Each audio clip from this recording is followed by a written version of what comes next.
Two things are moving toward you. They are not connected to each other in any obvious way. They do not share an origin.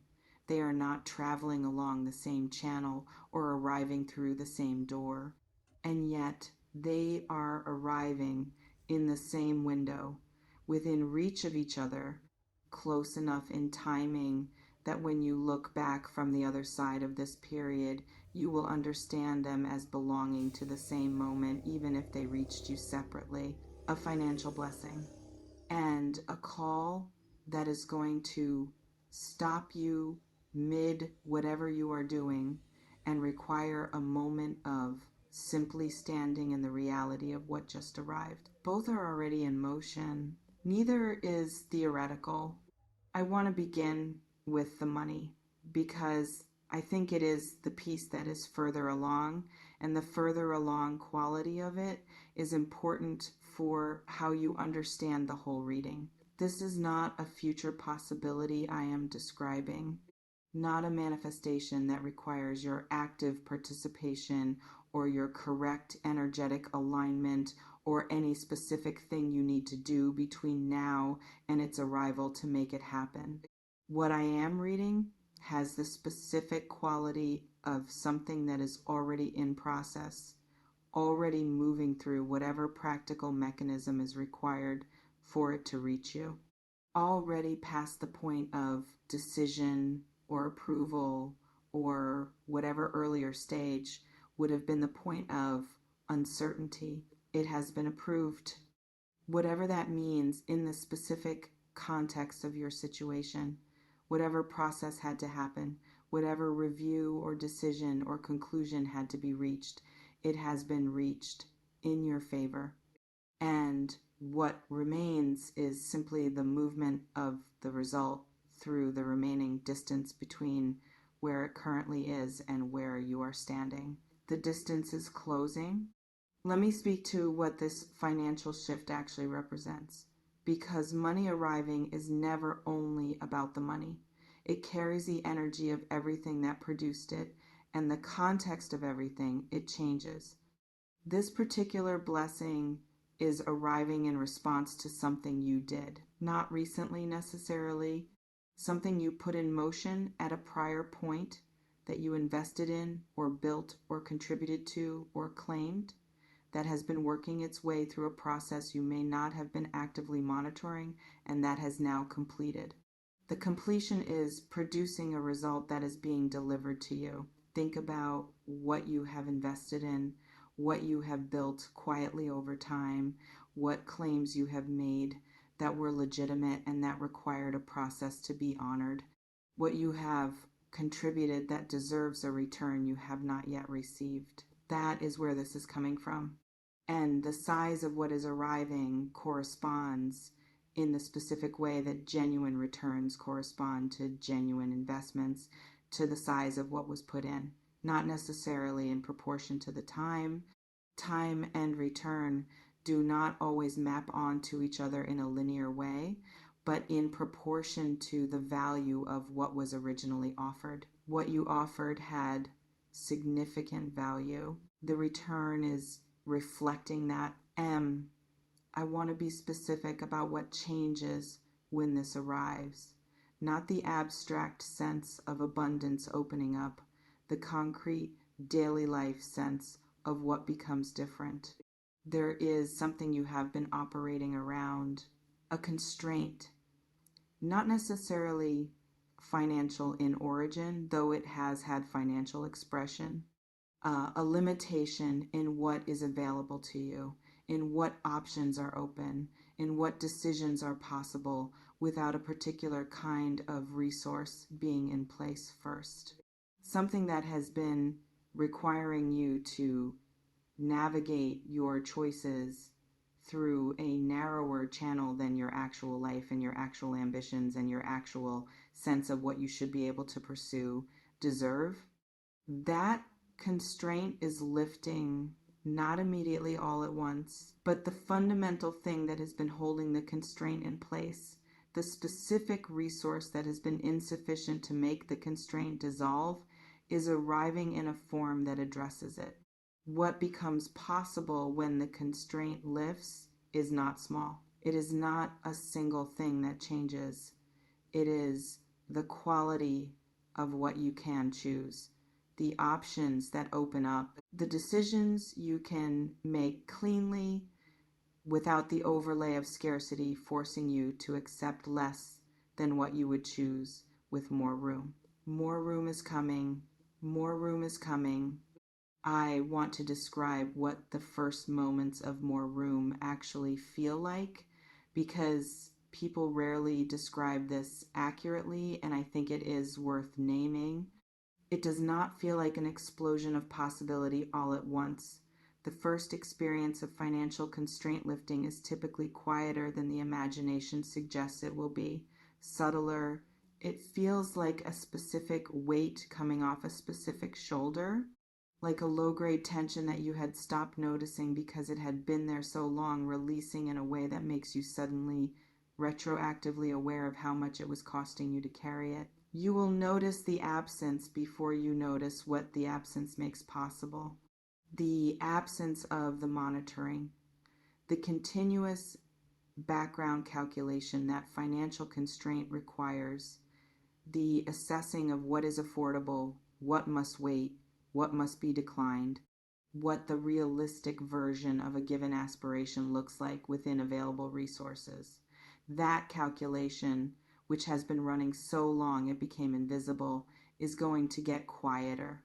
And in the quiet that follows, something else begins to become audible. Your actual preferences, unfiltered by constraint. What you would actually choose if the choosing were not being shaped by limitation. What directions your life would actually move in if you were not navigating around a particular wall. Those preferences are the beginning of what comes next. And they are going to surprise you a little with how clear they are once the noise of constraint stops competing with them. Now, the call, I want to shift my attention to this specifically because it arrived in the reading with an urgency that the financial piece, for all its significance, does not carry in quite the same way. Someone is going to contact you.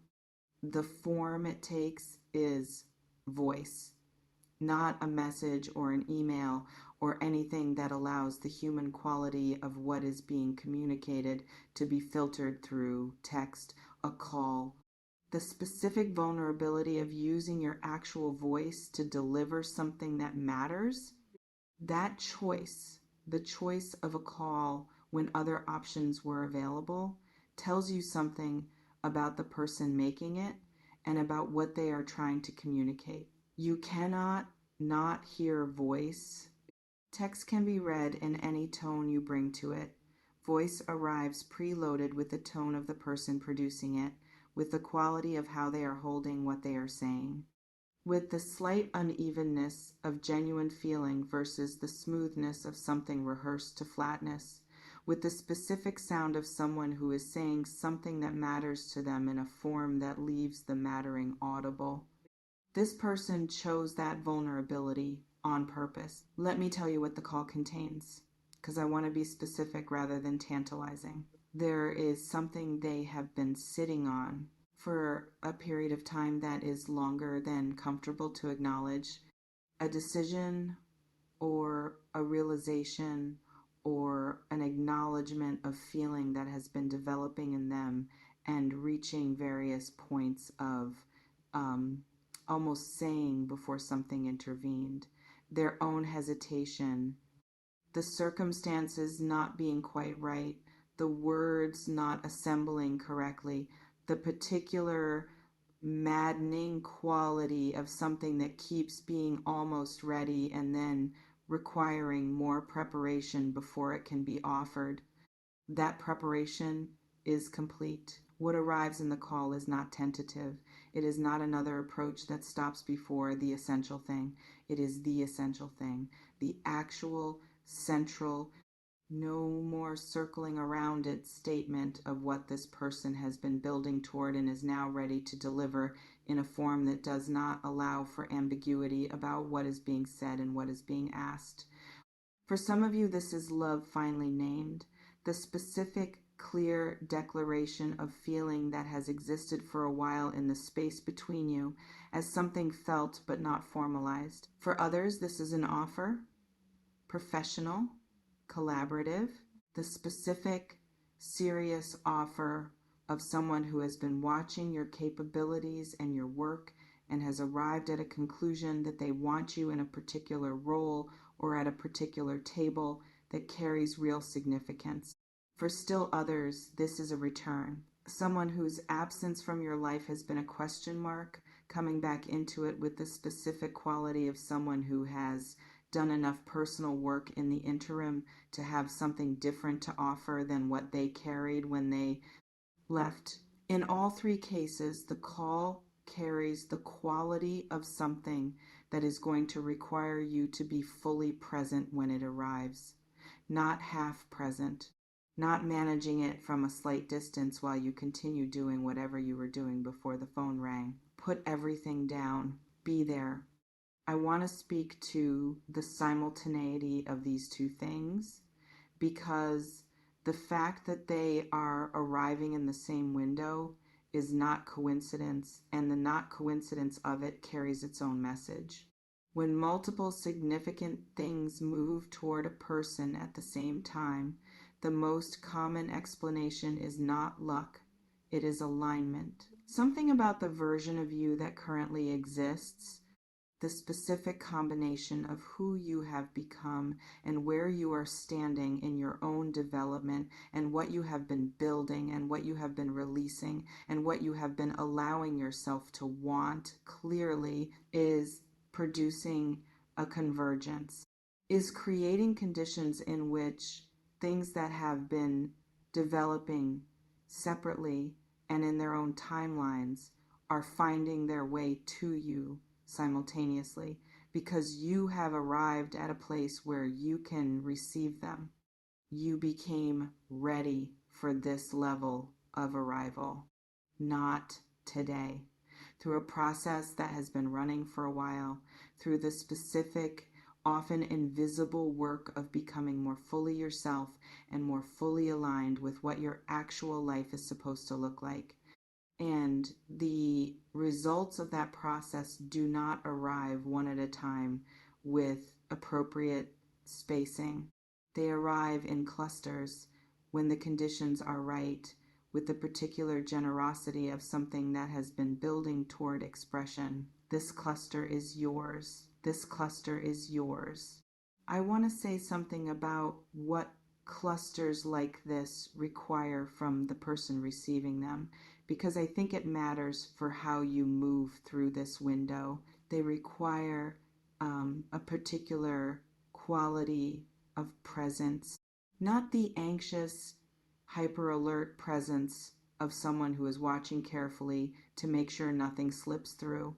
The opposite, the settled, grounded, fully in your own life presence of someone who is genuinely occupied with their own daily reality and who therefore meets what arrives with their full, unhurried, actually here attention, rather than the fractured attention of someone who has been waiting and monitoring and half present everywhere.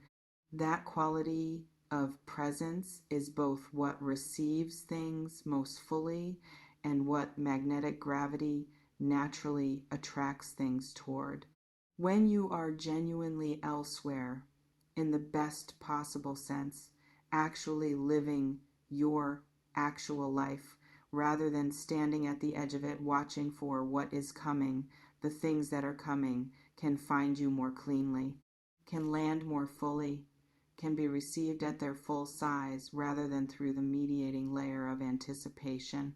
Be somewhere when this arrives, not somewhere as a strategy, genuinely somewhere in whatever the real substance of your daily life currently is, building what you are building, tending what you are tending, being who you are in the ordinary, unremarkable, not performing for a rival way that your life actually deserves from you all the time, rather than only in the moments when nothing significant is imminent.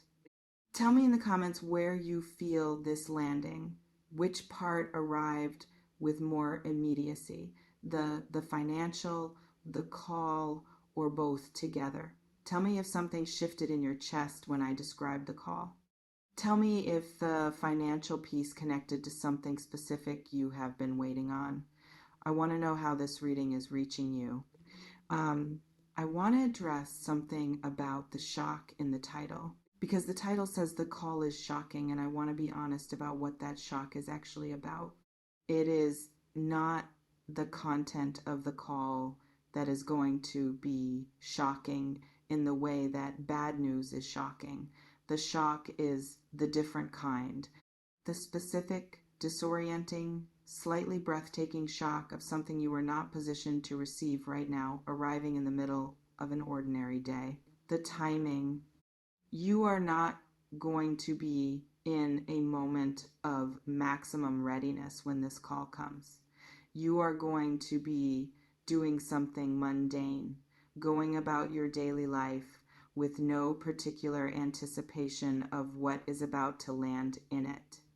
And then the phone is going to ring, and the voice on the other end is going to say something, and the ordinary texture of the Tuesday or the Wednesday or whatever day it is will become an entirely different kind of day. Before the call and after the call are going to feel like different categories of time.